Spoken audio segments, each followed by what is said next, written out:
যারা জয়েন করছো সবাই একটু জানাও কমেন্ট করে যে তোমরা কি আমাকে লাইভে ক্লিয়ারলি দেখতে এবং শুনতে পারছো কিনা। বাট আপনারা খেয়াল করেন না যে তারা আমাদের নামে কি বলছে বা কি। আমি কিন্তু এখন জাস্ট একটা ভিডিও দেখছি বলে সেটা বলিনি।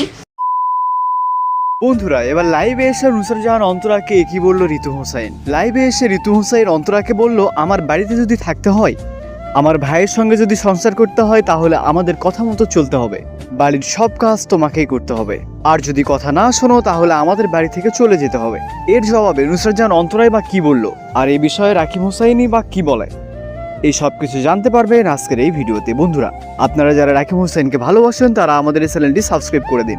অনেকদিন যাবত নুসরাত জাহান অন্তরা এবং ঋতু হোসেনের মধ্যে ঝামেলা চলে আসতেছে, তবে এবার সত্যি সত্যি লাগলো বিশাল এক ঝামেলা। ঋতু হোসেন হলো রাকিব হোসেনের বোন, আর নুসরাত জাহান অন্তরা হলো রাকিব হোসেনের ওয়াইফ। এখন রাকিব হোসেন কার দিকে যাবে, বোনের দিকে নাকি বউয়ের দিকে? বন্ধুরা, আপনাদের মতামত কি? রাকিব হোসেনের এখন কি করা উচিত? নুসরাত জাহান অন্তরাকে ডিভোর্স দেওয়া নাকি দুইজনের সঙ্গে ঝামেলা মিটিয়ে একসঙ্গে থাকা? কমেন্ট করে জানিয়ে দিবেন।